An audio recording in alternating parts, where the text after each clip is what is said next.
السلام عليكم ورحمة الله وبركاته. من بداية الحرب الأمريكية الإسرائيلية على إيران بشباط فبراير 2026. May God's peace, mercy, and blessings be upon you all.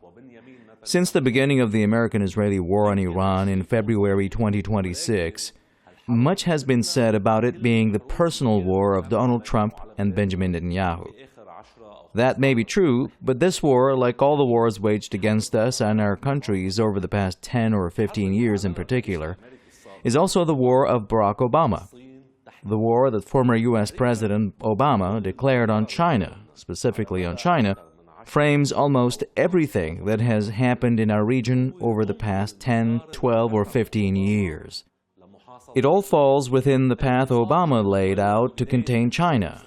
In this episode, we'll talk about that idea, and we'll dedicate a large part of it to discussing China's position in the American-Israeli war against the Islamic Republic of Iran. Our goal is not to ask questions about China's stance on the war. There is a clear alliance between China and Iran, along with partnerships across various vital sectors. There's also an ongoing non-military conflict, a war, in effect, between China and the United States, or rather, a war being waged by the United States against China. That reality makes asking about China's position on the war somewhat unrealistic. What we will discuss instead is China's place in this war, that is, in the minds of decision-makers in the United States. Is it really possible that America's war on Iran is separate from its conflict with the People's Republic of China? عن الصراع مع جمهورية الصين الشعبية. خلونا نرجع للي صار بفنزويلا ببداية 2026. Let's go back to what happened in Venezuela at the beginning of 2026.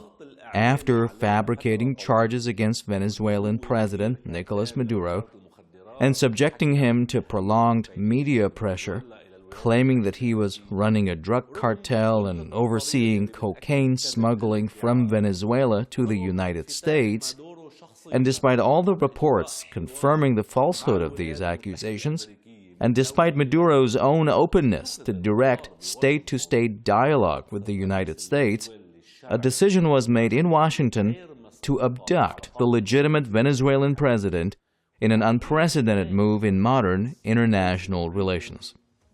Vice President Delcy Rodriguez was then appointed to the presidency, tasked with serving U.S. interests in Venezuela. One of the goals behind removing Maduro is the very same goal behind the war on Iran. In fact, it may be the main objective behind both the kidnapping of Maduro and the war on Iran: China.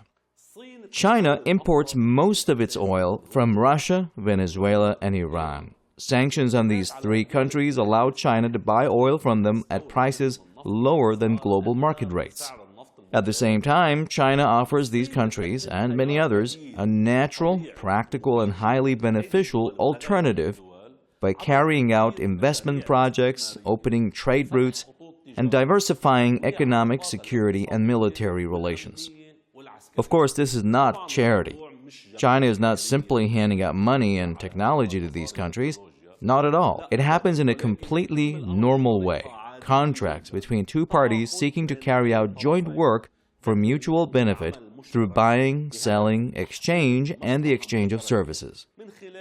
Naturally, cutting off the flow of Venezuelan oil to China and waging war on Iran would, from the American point of view, force Beijing to buy oil at normal global market prices.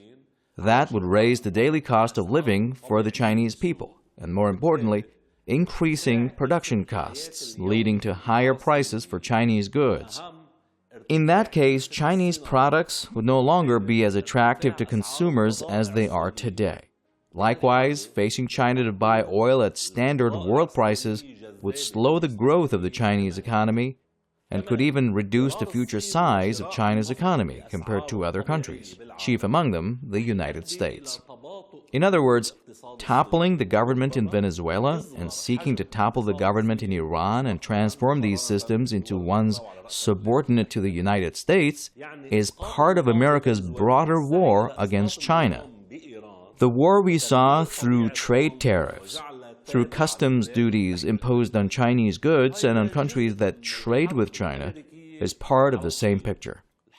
Let's return from Venezuela to Iran, specifically to April 13, 2026, when U.S. President Donald Trump decided to impose a comprehensive trade blockade on the Islamic Republic of Iran, banning ships from entering or leaving Iranian ports, or even passing through the Strait of Hormuz.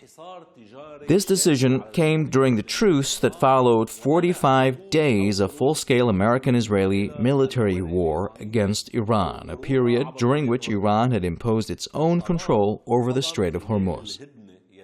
That meant ships heading to and from the ports of Iran's enemies were prohibited from passing, and maritime trade began operating according to rules set by the Iranian Navy and the naval forces of the Islamic Revolution Guards Corps.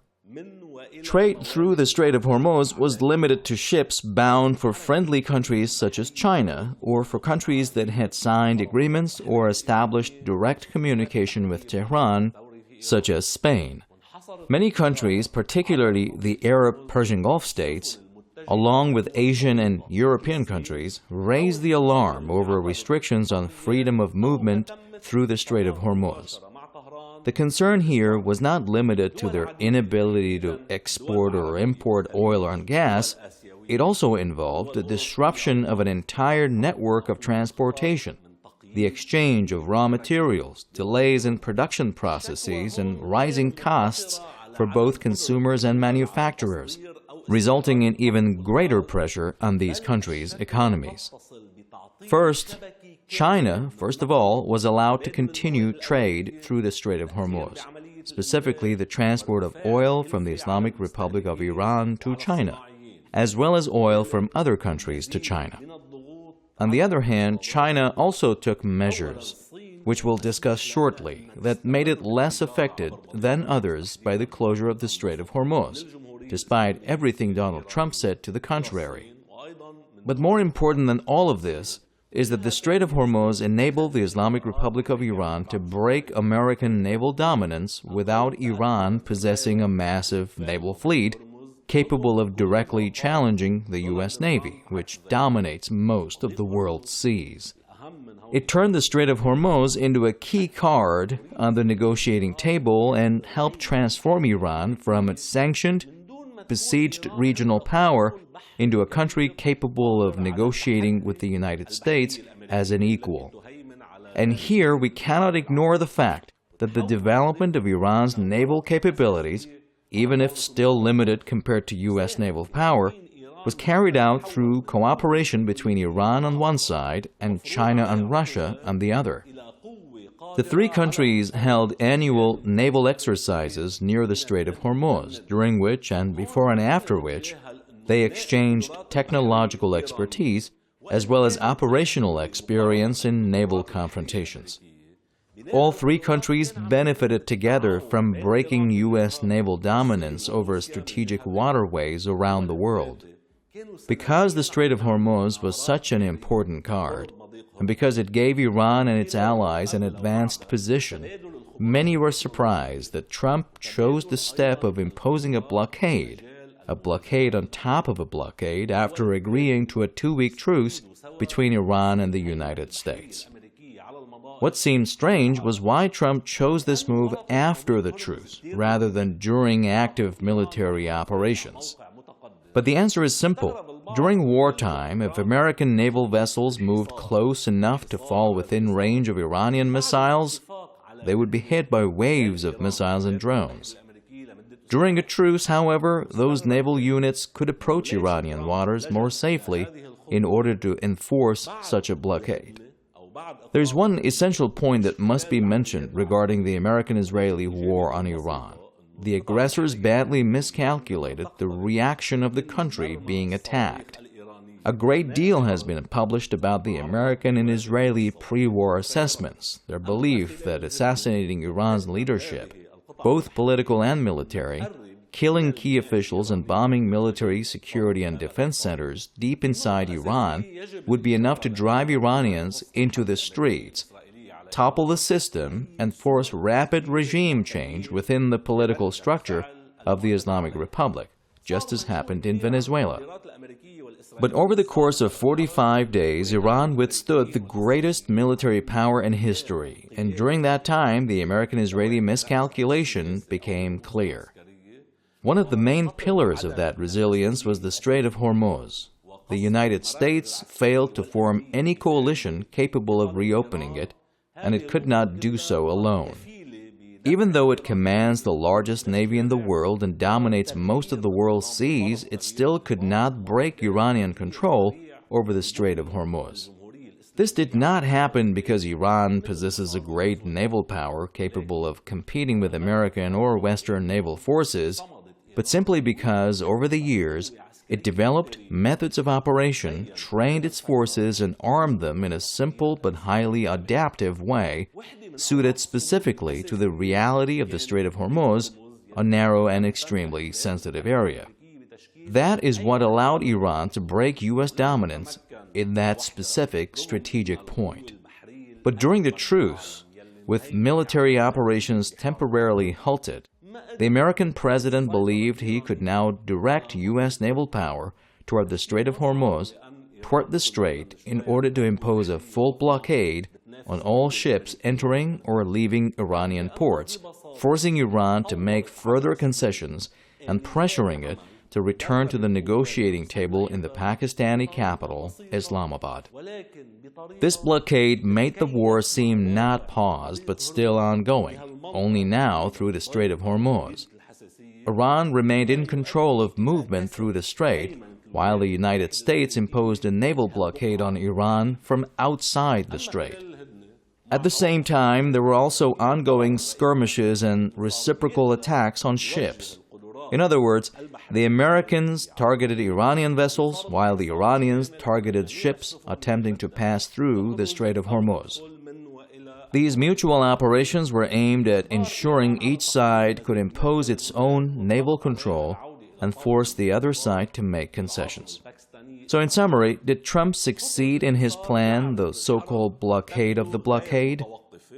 First, we should recall what Iranian Foreign Minister Abbas Araghchi announced on April 17, 2026. He declared his government's decision to fully reopen the Strait of Hormuz to commercial ships, strictly commercial, not military vessels. He specifically linked that decision to the implementation of a ceasefire in Lebanon or the establishment of a truce there. However, Iranian restrictions on the Strait of Hormuz returned on April 18, 2026, after the United States began or solidified its blockade of Iranian ports. The Iranian Revolutionary Guards Corps then announced tighter restrictions on maritime traffic once again, and announced 20 ships were turned back toward the Sultanate of Oman. Second, just days after the blockade was imposed, Iran's Fars News Agency reported that more than one Iranian oil tanker had entered Iran's territorial waters after crossing the Strait of Hormuz, despite the American blockade and despite U.S. threats. Even after the ceasefire, the Wall Street Journal cited shipping data showing that vessels crossing the Strait of Hormuz in the following days were still using the route designated by Iran. In other words, Iran remained in control of the strait. Naturally, the blockade would significantly disrupt Iranian trade, specifically oil exports, because 90% of Iran's trade passes through the Strait of Hormuz. Exporting by land cannot replace maritime exports. However, Iran cannot be completely strangled by sea because routes through Pakistan, Central Asia, Turkey, and Iraq would remain secure paths for goods. And in any case, the blockade would not result in a total shutdown of Iranian commercial activity. On one hand, Iran would still be able to export and import goods by sea, whether by operating its own ship tracking systems or without them, meaning with camouflage or without it. And Iran would also continue exporting and importing by land, even though, as we said, overland trade cannot fully replace maritime shipping operations. At the same time, ships from many countries around the world continued using the Strait of Hormuz for trade, passing through the route drawn by the Iranian Revolutionary Guards Corps. So what about China's position, the issue we mentioned at the beginning of this episode? The American blockade of Iranian ports is aimed, in the narrow sense, at pressuring the Islamic Republic to make concessions in negotiations. But if we widen the picture a little, we find that the United States is also pressuring China. One of the conditions strongly pushed by the American negotiator is an attempt, or rather a demand, to break cooperation between the Islamic Republic and China and to cancel what the United States calls the privileges Beijing has gained in Iran. This even extends to imposing special fees on ships traveling to and from China through the Strait of Hormuz. The military escalation against Iran in 2025 and again in 2026 is part of America's war against China. Trump, as a businessman, buys and sells. He has no ideological problem with Nicolas Maduro in Venezuela, nor with the system in Cuba, nor with the Communist Party system there, nor with the Islamic system in Iran, nor with Vladimir Putin in Russia, nor even with Kim Jong-un in North Korea. Trump is capable of making deals and agreements with all of them, as long as his interests are secured, regardless of whether they are willing to accept first. But what Trump is doing is the execution of the American deep state strategy, aimed at strengthening the influence of the American empire around the world, or more precisely, preserving its dominance over the world. And this discussion is not meant to diminish the importance of Iran, Venezuela, Russia, or Cuba at all. We are not reducing their significance on the international stage.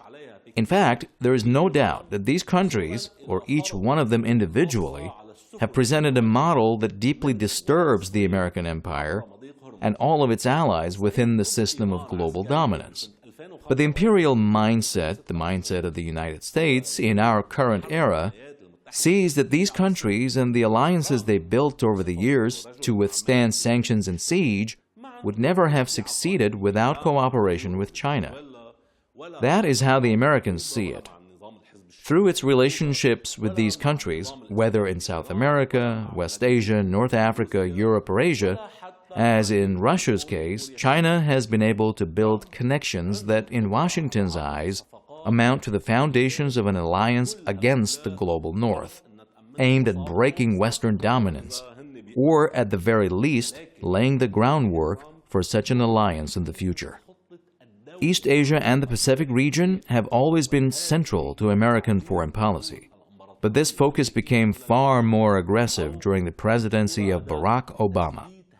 Barack Obama, whose image was carefully built as the president of peace, the man ending wars, the young leader close to ordinary people and someone interested in building friendly relations between the United States and the rest of the world, was in fact one of the most war-engaged American presidents.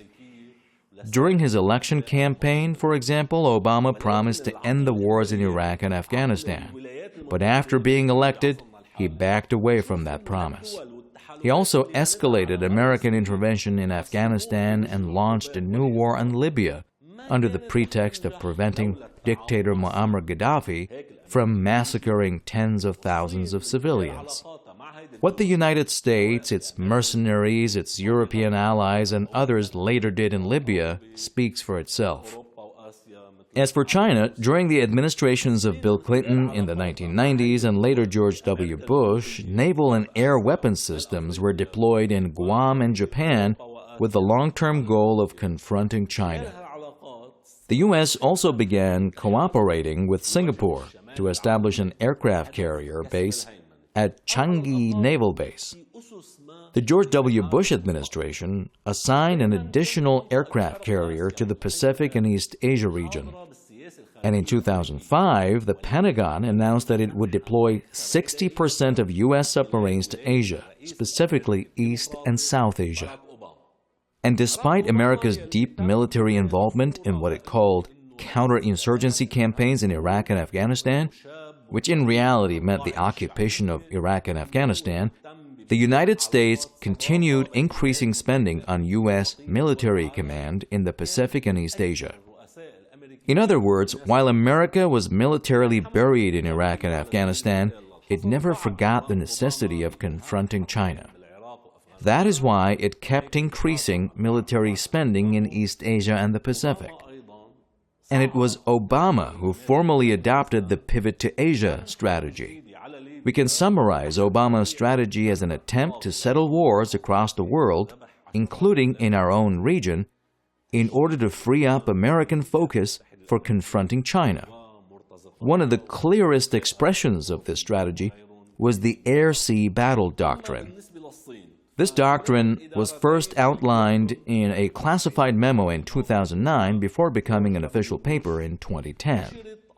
Its goal was to develop an operational military doctrine for a potential future confrontation with China. Beyond the military side, we should also mention the Trans-Pacific Partnership, or TPP, a free trade agreement signed in 2016 by 12 Pacific Rim countries, with the declared goal of strengthening economies and reducing tariffs. The United States later withdrew from the agreement during Donald Trump's first term, after which it became the Comprehensive and Progressive Agreement for Trans-Pacific Partnership under Japanese leadership. When the agreement was signed, Barack Obama said, word for word, "This agreement allows America, not countries like China, to write the rules of the road in the 21st century." The statement says everything.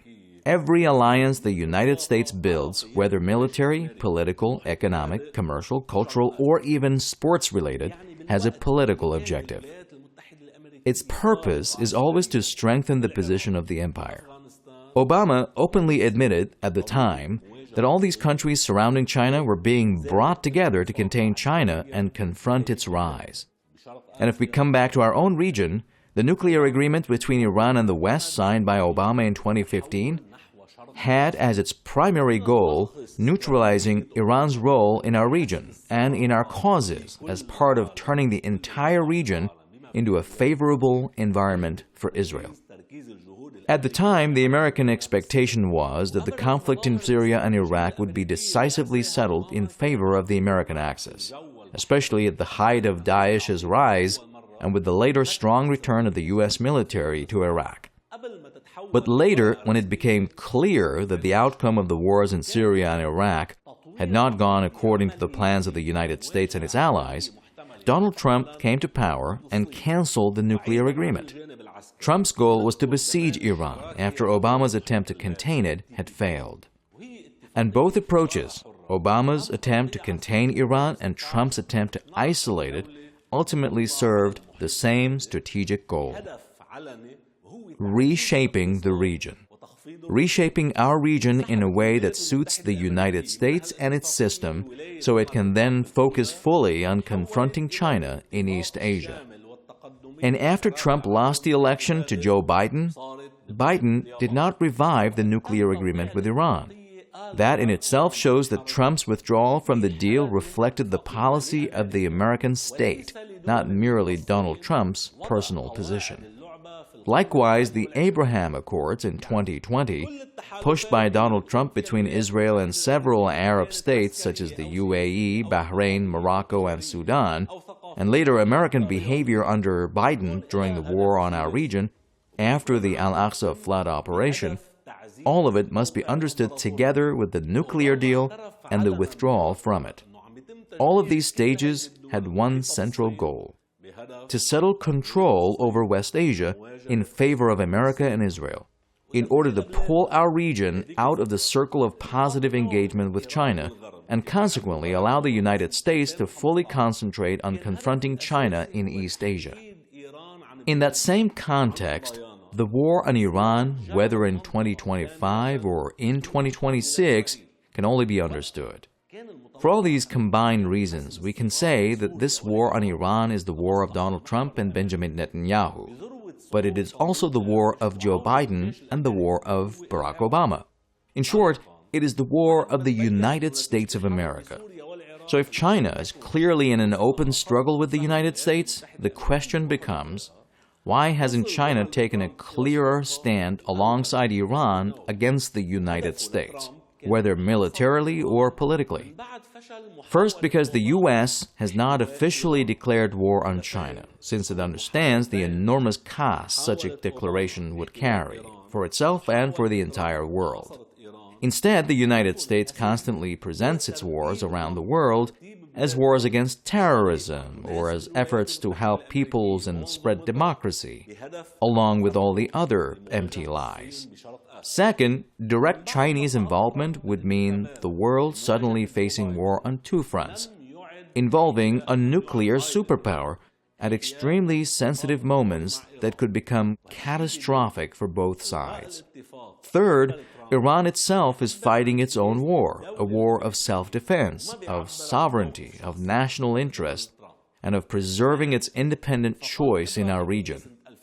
Of course, support, intelligence sharing, satellite imagery, surveillance systems, and the exchange of expertise are certainly taking place between China and the Islamic Republic. But fundamentally, Iran is strengthening its own sovereign path and preserving its independent influence within its own country, especially after demonstrating a major ability to confront the American-Israeli threat. In addition to all that, and perhaps most importantly, there is no country in the world that has an interest in confronting the United States militarily.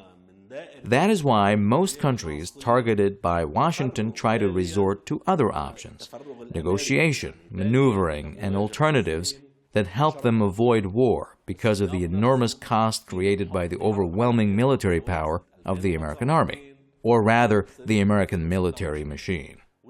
The real challenge for these countries is whether they can impose their own choices and secure their rights without making major concessions that alter their overall course and force them to give up their political, military, and security, economic, and financial sovereignty. In short, the main challenge is this: how to avoid war without making concessions that leave you subordinate to the United States. Now, from another angle, does China actually benefit from the American war on Iran or not? Before the war broke out, Chinese economic figures were performing better than expected. In the first 3 months of 2026, China's industrial production rose by 6.3% compared to the same period in 2025. The main reason for that growth was the rise in Chinese exports, stronger sales inside the Chinese domestic market itself, and increased investment levels. It is true that China would be among the least affected countries in Asia by the oil and shipping crisis. But the threats posed by rising global costs and weaker economic growth, caused by higher fuel prices, more expensive raw materials, and delays in the arrival of essential supplies, will still affect industry and trade. So why did we say that China would be the least affected among Asian countries specifically? Simply because the oil tankers heading toward China continued passing through the Strait of Hormuz. A second point is that China had never left itself completely dependent on Iranian, Venezuelan, and Russian oil, even though it relies heavily on them in addition to Persian Gulf oil. For example, CNBC reported in March 2026 on how Chinese refineries had adapted to sanctions and supply disruptions by redirecting purchases toward multiple partners. According to the same report, this was designed to ensure that no single disruption could paralyze the Chinese economy as a whole. The report stated that today's disruptions, meaning the disruptions following the 2026 war on Iran, confirm long-standing assumptions about the insecurity of global energy supplies. As a result, diversified energy sources, increasingly supported by domestic renewable energy, have become a strategy for survival. And here it is important to note that China is the fastest growing country in the world in the field of renewable energy production, whether from solid, wind, or other sources. China is also benefiting from what some economic and financial observers describe as investors' intense appetite for renewable energy company stocks. Reuters quoted a manager at one of the major financial funds saying that countries now and in the coming period need to focus on energy security. Investment is therefore flowing into Chinese renewable energy projects, with benefit both from government support and from rising demand for exports. There's also major confidence in China's expansion of investment in the energy sector. And after this war, people may rethink gasoline-powered cars altogether, a trend that would clearly benefit Chinese electric vehicle manufacturers and battery producers. More clearly, for at least 15 years and alongside the consolidation of Barack Obama's American strategy to confront China, Beijing has dealt with the international system as something increasingly unstable and less predictable. From that perspective, it developed a strategy based on diversifying energy sources and building up oil reserves. The ship tracking company Kepler provides figures supporting the same idea. It states that China currently holds nearly 1.2 billion barrels of onshore crude oil reserves, equivalent to about 115 days of crude oil imports by sea. In other words, China possesses the same amount of oil it would normally import over a period of 115 days. In addition to that, throughout the entire period of China's economic rise, there's been no major sign that Beijing's goal is to become the policeman of the world or to impose itself as another hegemonic power like those it is confronting. On the contrary, investment projects and plans that the United States describes as Chinese expansionism, especially by the Belt and Road Initiative, show that China's main interest lies in stability and in clear rules governing the international system. For all these reasons, it's very difficult to argue that the war on Iran serves China's interests 100%. Although, of course, any time the United States becomes militarily occupied anywhere in the world, China benefits at least partially. China's official's position was expressed by Foreign Ministry spokesperson Mao Ning, who said that maintaining security and stability in this region, meaning West Asia and the Persian Gulf region, serves the common interests of the international community. But China's rivals remain concerned that the war on Iran could become another reason for Beijing to consolidate its position as a superpower. The idea was reflected in an article published by the New York Times, which focused on the economic and security pressures, especially in East Asia, since those countries import most of their oil from West Asia. According to the New York Times, the difficulties these countries are facing, along with falling stock prices, are causing serious damage to U.S. allies, such as the Philippines, creating an opportunity for Beijing. China could take advantage of what appears to be American indifference to the region's economic suffering and market itself more effectively than before as the only superpower that can truly be relied upon. In practical terms, what the New York Times and others are warning about is this. After years of American focus on the Indo-Pacific region, meaning East and South Asia, and after decades of escalation against China, the U.S. suddenly appeared through the war on Iran as though it had abandoned its Asian allies. This became especially clear when Washington withdrew military equipment and weapons, particularly anti-missile defense systems, from East Asia and redeployed them to our region. And the American handling of its Persian Gulf allies could also make other governments, those that consider the United States their ally, far more cautious in dealing with Washington. What remains important is that China does not approach this critical issue simply or superficially. There is a center called the Belt and Road Initiative Reserve Office, affiliated with the Sino Group, a prominent research institution based in Hong Kong. It was established to conduct research on the various dimensions of Belt and Road strategic development, the evolution of its concepts, and how it is implemented. One of the researchers at the center published a study explaining that for China, what is happening in West Asia is not merely a distant conflict. Rather, it is a real test of Beijing's strategic doctrine, one based on sovereignty, economic resilience in times of instability, and long-term strategic planning in an age of intensifying great power competition. According to the researcher, China understands that the war on Iran is connected to a broader American plan. The plan is based on clearing away secondary commitments in order to concentrate firepower on the main rival, and that main rival is China. But China's response will not be driven by emotional reactions or behavior shaped by the logic of Western war, particularly the American model. Instead, it'll come through greater efforts to promote reason and to create space in which all powers can continue to operate. ولإيجاد مساحة بتتمكن فيها كل القوى من العمل. مثل ما قلنا بالبداية. As we said at the beginning, many people, often in good faith, have viewed the war on Iran as the personal war of Donald Trump and Benjamin Netanyahu. But in reality, it is the war of the United States of America in its attempt to preserve and reinforce its global dominance. Iran is a major obstacle to that dominance in our region, and it is part of the forces preventing the United States from suffocating the entire world. As the international revolutionary Ernesto Che Guevara used to say, what matters is that the revolution remains alive and that revolutionaries remain in revolt, so that the world does not sleep with all its weight upon the bodies of the poor and the miserable. And that is exactly where the battle lies. The struggle is to prevent an empire, one that occupies the planet through military force and dominates it financially and culturally, from crushing us all, or crushing our will.